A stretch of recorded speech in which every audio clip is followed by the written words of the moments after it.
It's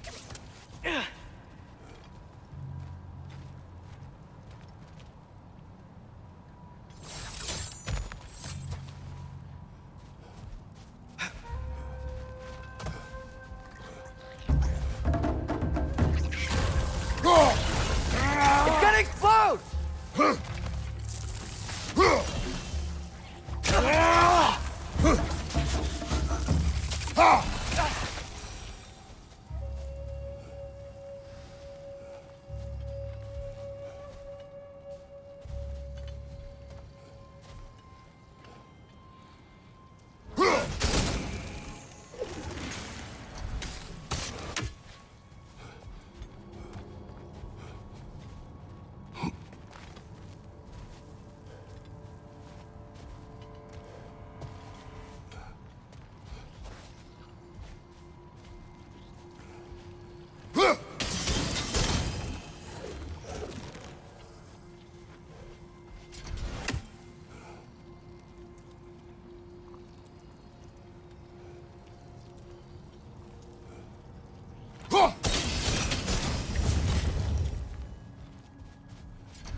It's just... why does it feel like no matter what we do in Alpha, we wind up hurting Dark Elves? We are down here to help the creature you heard. I know that, but I'm usually the one who drags us around trying to rescue animals. Why do you care so much? Is there something you're not telling me? No. Okay.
Incoming! Above you!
Watch your right!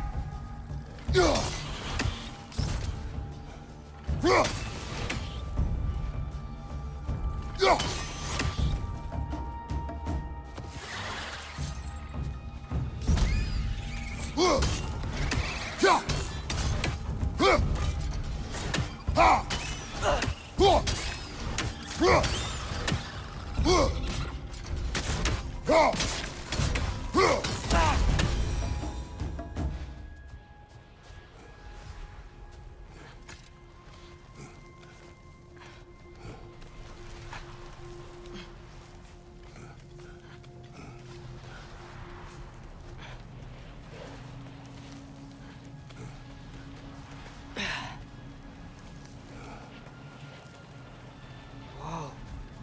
Found it. What is it? Great Gefyun's ghost! That's the largest bloody half-goof I've ever laid eyes on. It's not just in pain. It's trying to sing.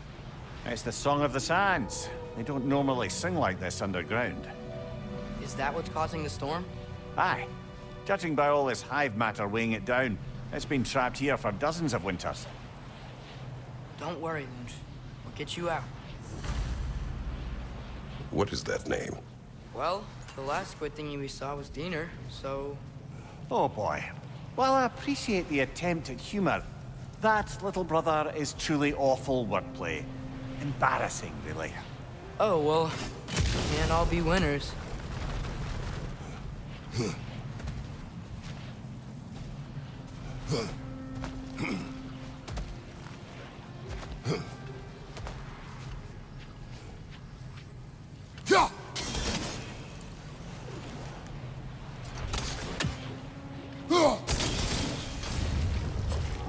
Yeah, there we go.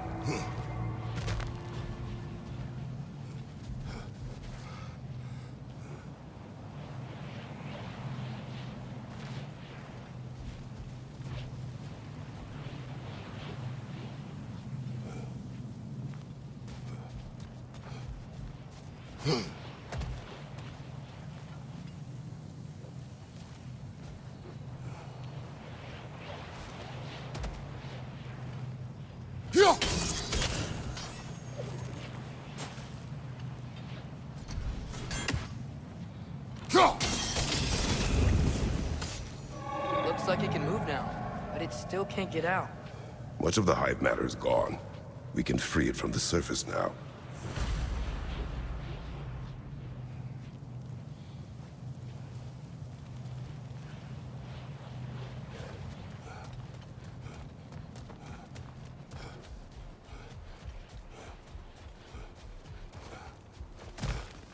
Why did they trap it down here? Half-giffers are known to burrow, so I'd hesitate to place full blame on our Dark Elf friends. But it's trapped in their hive stuff.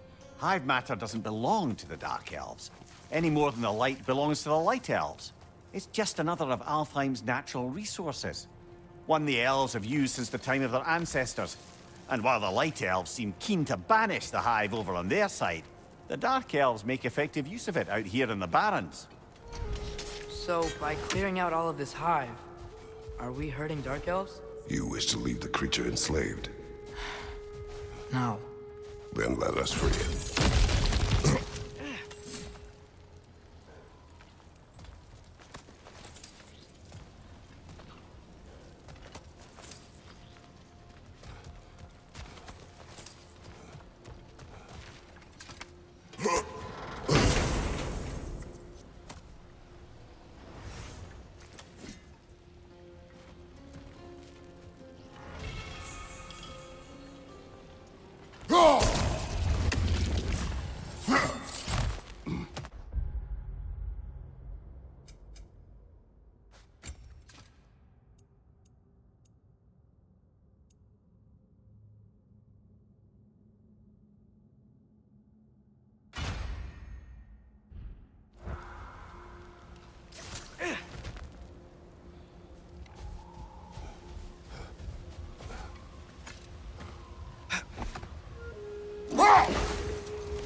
This is the spot!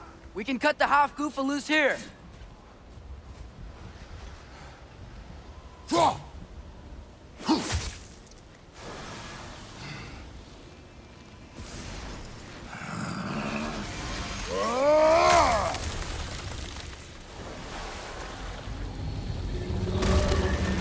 It flies? Of course it flies. It's a half-goofa. Sounds much happier now. And hey, the storm's gone. Aye, perhaps we'll finally earn some goodwill from our Dark Elf friends after all. Look, Father, thanks for bringing us out here, but you don't have to do this kind of stuff just to keep my mind off Ragnarok, you know? This was not a distraction. No? Then why are we really out here? Have you ever considered... He just wants to spend time with you, lad. While he still can. Really? We do not know what lies ahead. But if Ragnarok approaches, I wish to enjoy the time we have left. I don't know what to say. Thank you for bringing us out here. I'm glad we did this. As am I.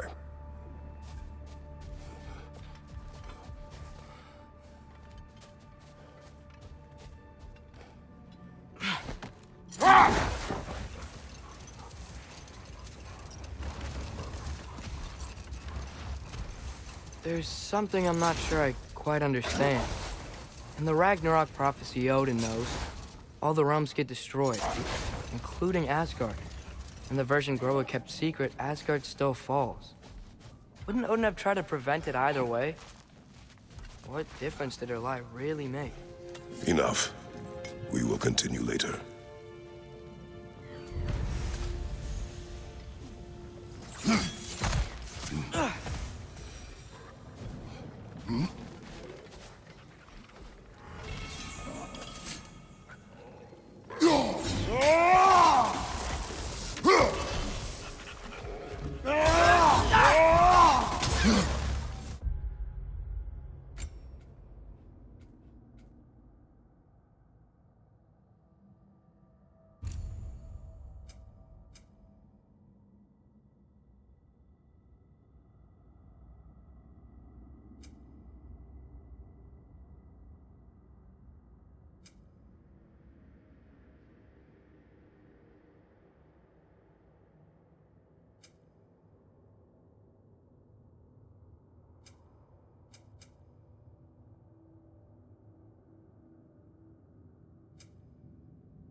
Left flank, poison!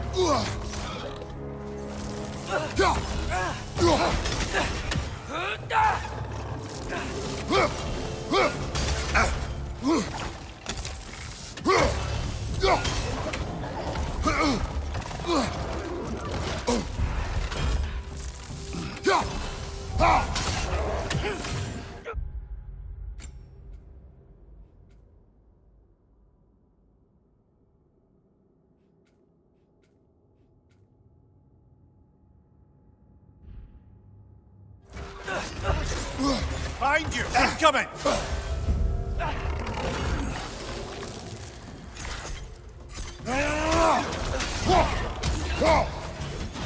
Behind!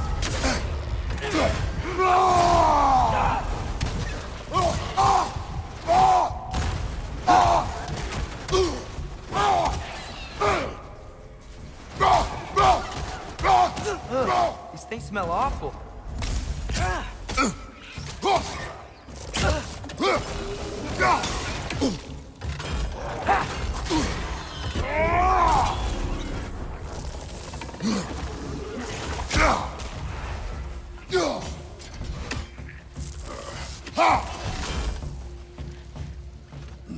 Left flank!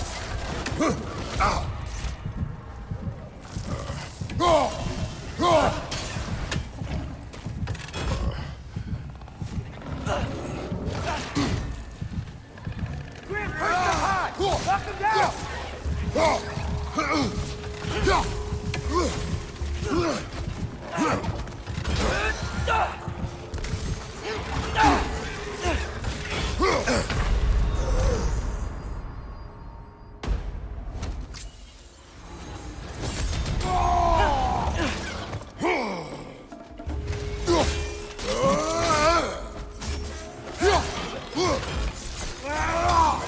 Poison! Right flank!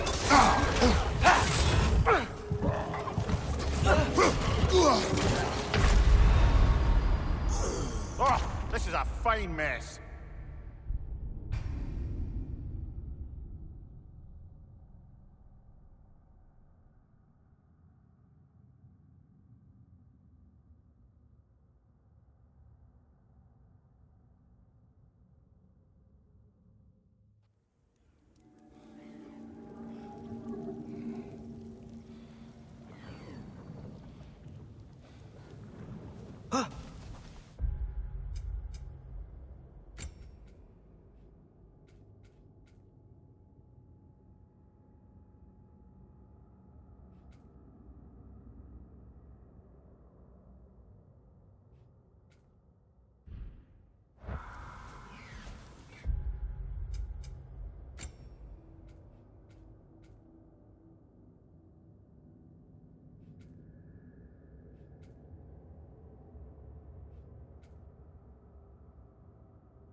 Watch your right!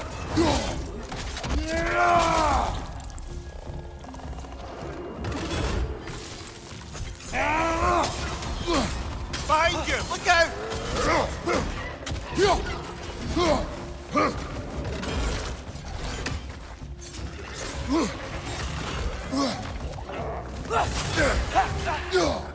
Right side, brother!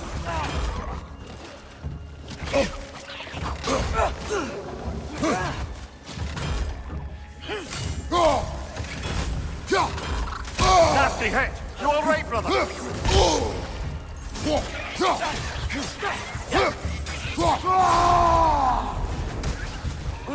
These things smell awful. Behind you!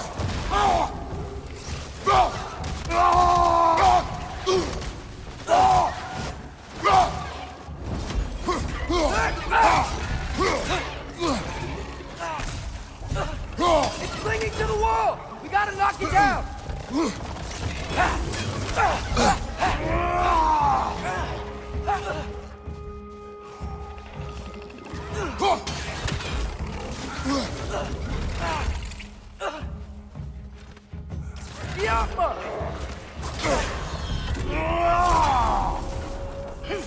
side, incoming!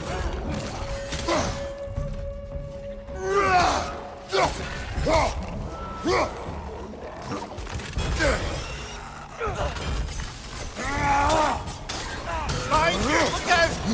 Look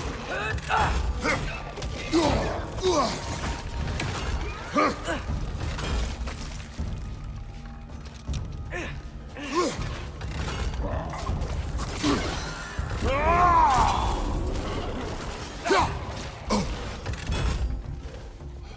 Right flank!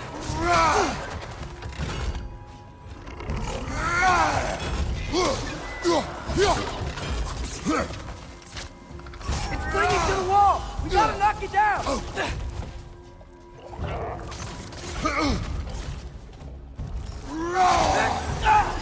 Behind you, brother!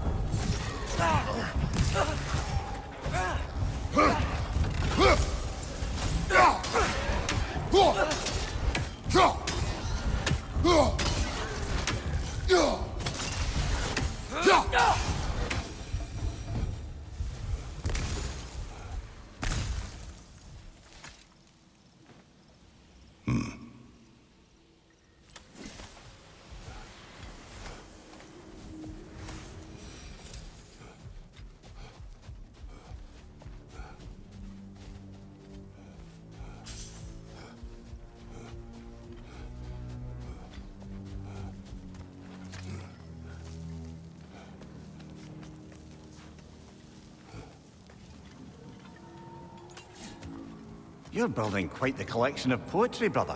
Why so surprised? My people are known for their culture. Not surprise. Esteem.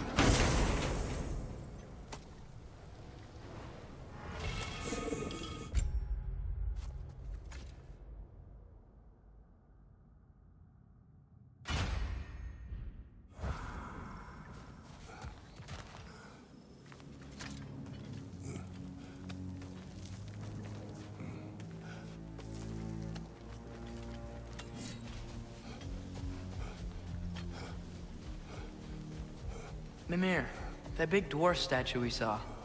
Who was he? Alvis Stonefoot, warden of Svartalfheim. He used his wisdom and might to imprison some of the most dangerous creatures in all the realm.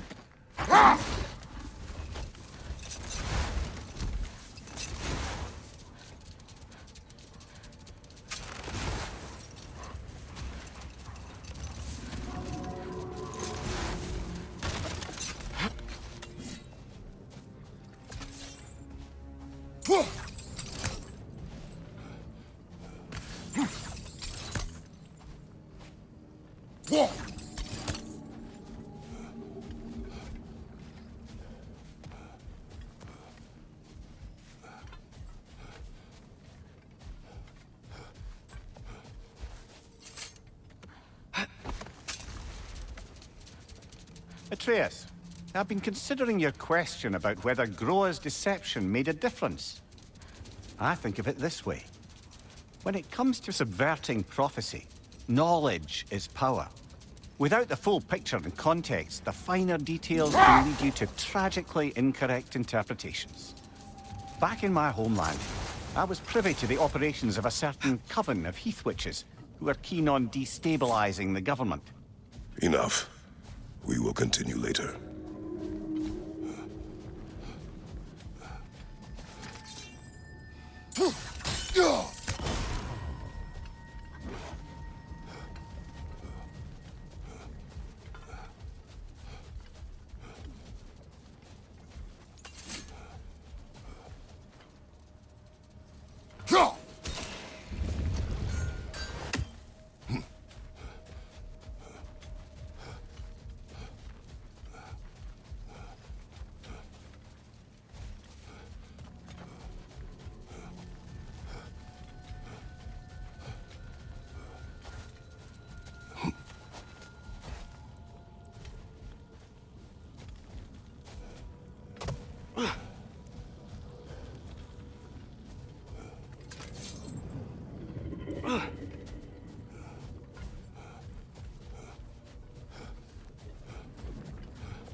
The soldiers we fought in Svartalfheim, those were Einherjar?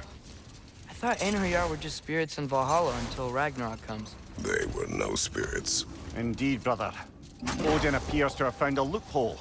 Activated his forces early as a standing army. Perhaps something he could only do without any honest Valkyries around to stand in his way.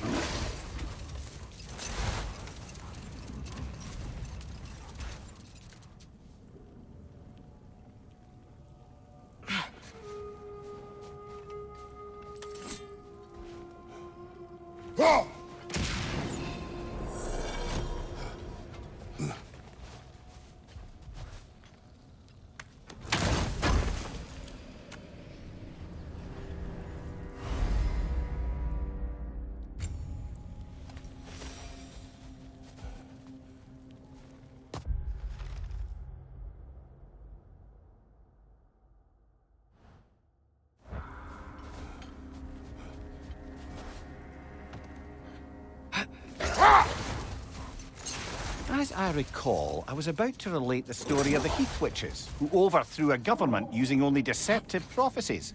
Hold. We will finish later.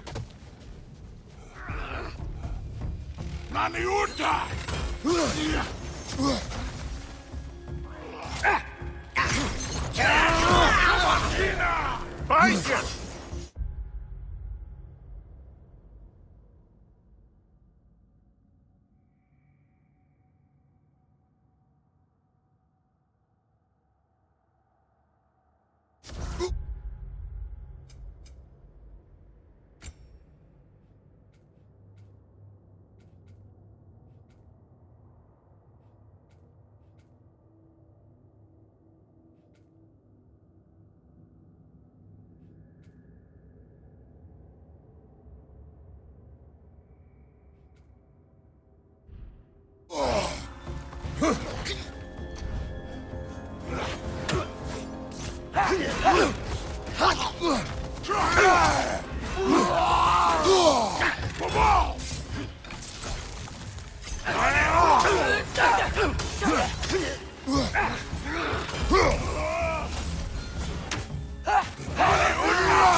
Huh!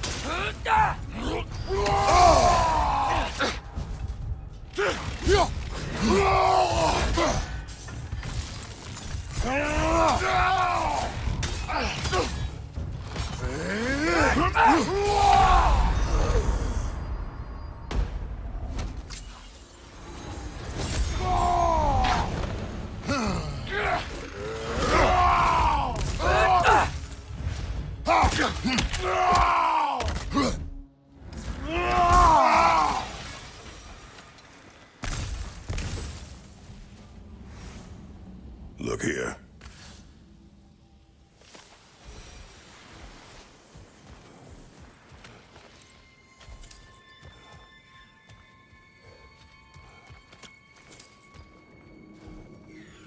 What's that? A diagram for a sword hilt. Perhaps we should show it to one of the dwarves. They'll know what to do with it.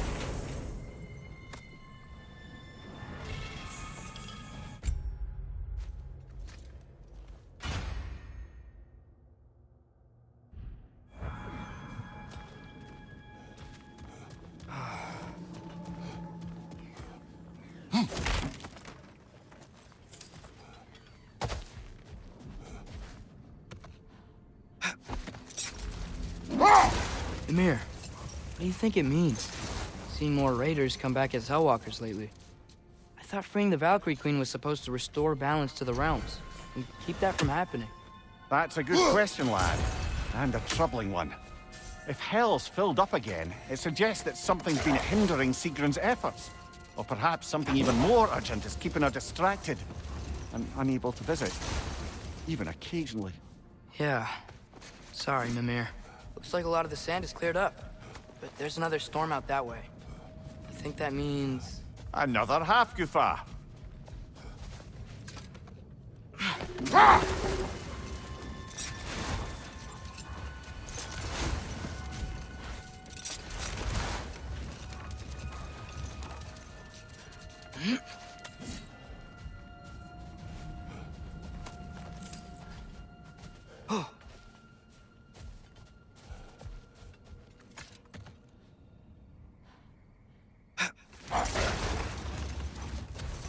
As I recall, I was about to relate the story of the Heath Witches, who overthrew a government using only deceptive prophecies. They picked an influential Thane, an otherwise loyal man, and fed him a story of his own ascension to king. Let this wait. Stay alert.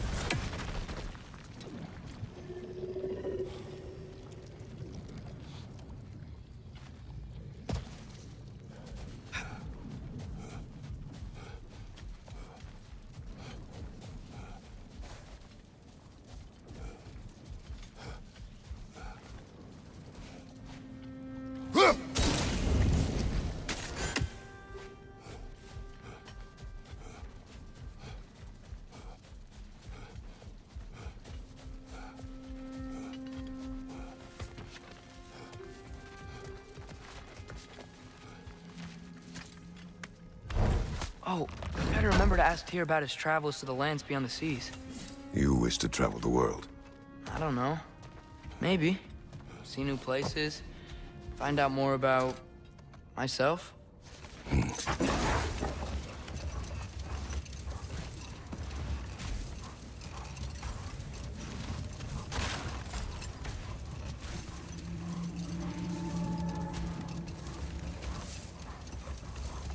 Returning to my anecdote about the Heath Witches, they fed the Thane a prophecy of his ascension to king. Set that aside for now. Hold that thought. I think he's about to get violent. It's bad!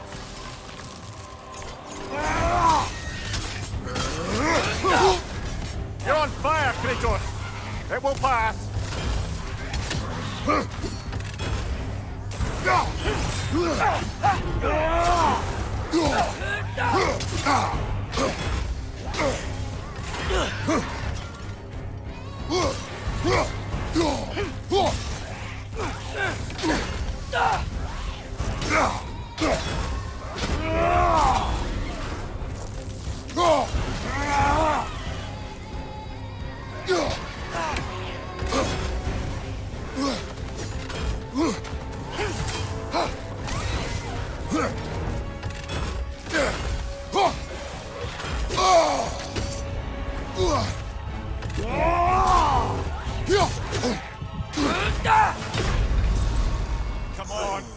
brother!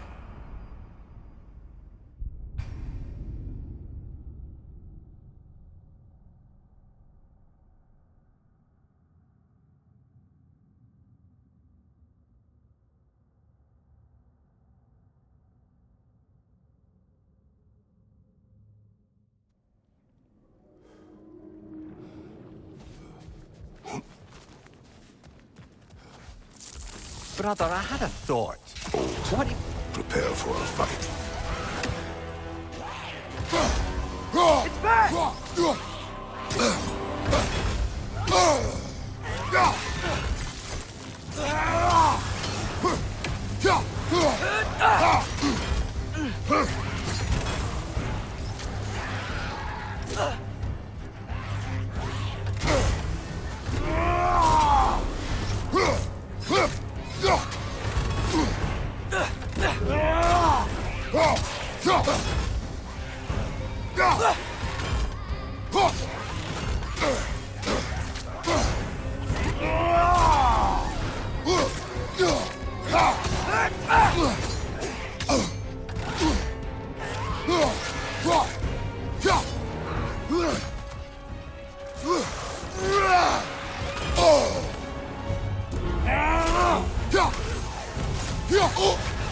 You're on fire, Kratos! It won't pass!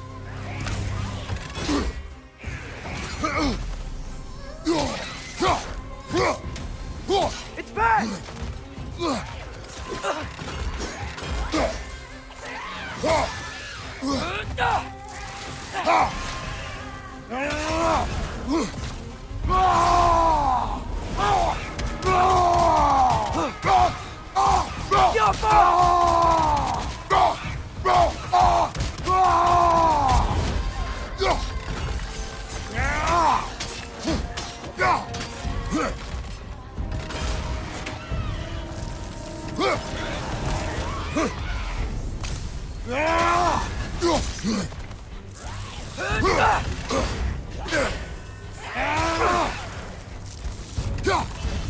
That Draugr Whatever.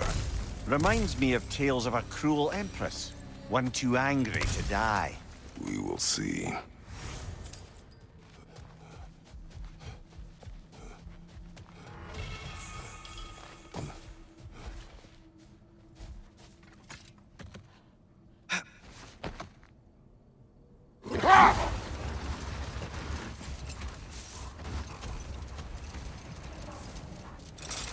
So not all dwarves can do that thing Brock and Sindri do, right? Where they just walk between realms and turn up somewhere else? Indeed, that's a rare skill. I gather one carefully cultivated by some secretive dwarven guild or other.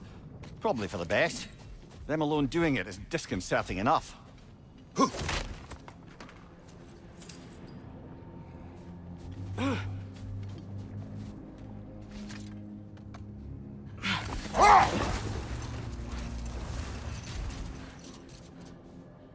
Returning to my anecdote about the Heath Witches, they fed the Thane a prophecy of his ascension to king. They dressed it up in enough details they knew would come to pass, so when they did, the Thane took it as confirmation. Next thing you know, he's helping matters along. He murders his king, sleeping under his own roof. Murders many he once called friends, too, thinking them fated to oppose him. Then, for a finishing touch, the witches revisit this usurper. Set that aside for now. Come.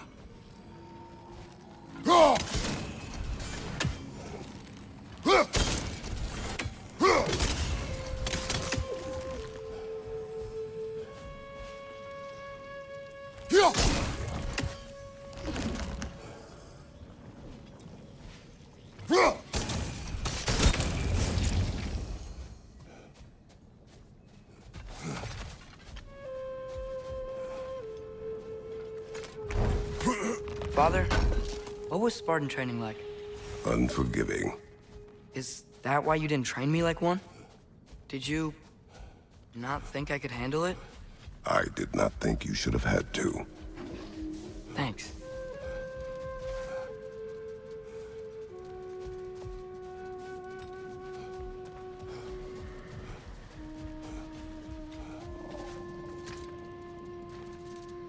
these runes.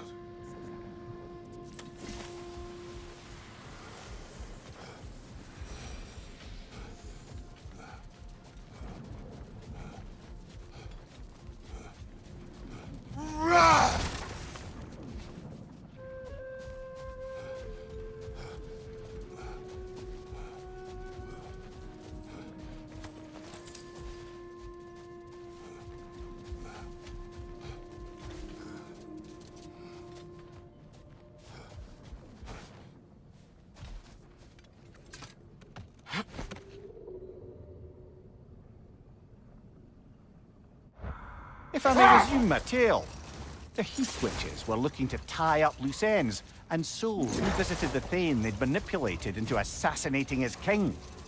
With just a few details structured ever so misleadingly, they convinced the fool he was invulnerable to all threats. Physical or magical? Aye, but 'twas not so for him. All turned into a rather magnificent bloodbath as they go. The Thane ends up without his head and a name so cursed none dare speak it. All thanks to a subtly deceptive prophecy. You've really got to write these stories down one day, Mimir. Well, I try. Jaw tends to get sore, but thank you, lad.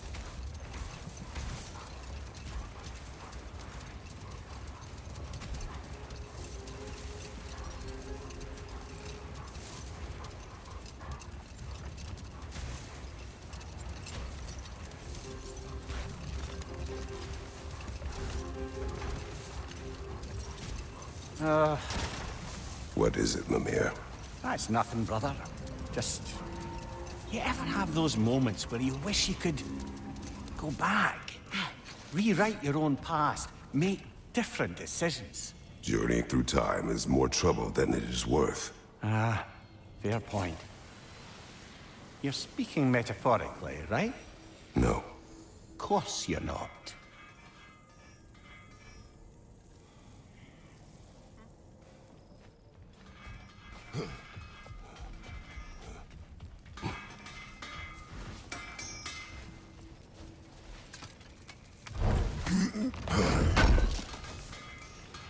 Oh, definitely need that.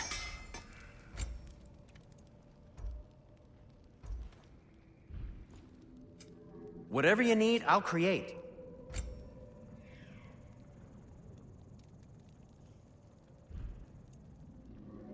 And Atreus?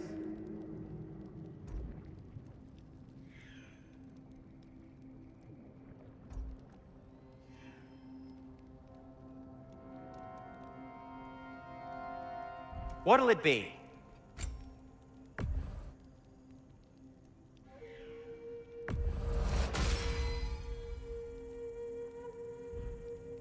I am, as always, at your service. What can I make for you?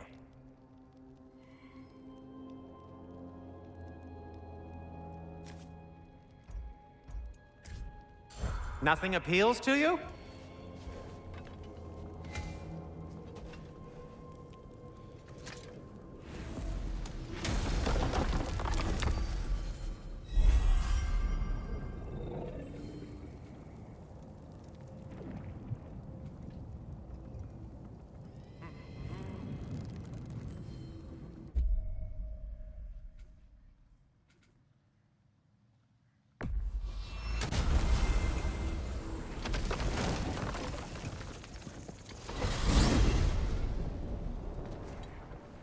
Well, I hope Tyr's had enough time to find his equilibrium, or whatever. Indeed. I saw flashes of the old god of war in him, but they were fleeting. There is nothing wrong with opposing war, nor opposing prophecy. I suppose that's fair. Never can be quite sure what the Giants meant by any of it. Am I the only one that remembers they predicted our entire journey to Jotunheim? If the Giants saw Tyr leading armies at Ragnarok, then I believe them. The question is how you'll ever make Tyr believe it.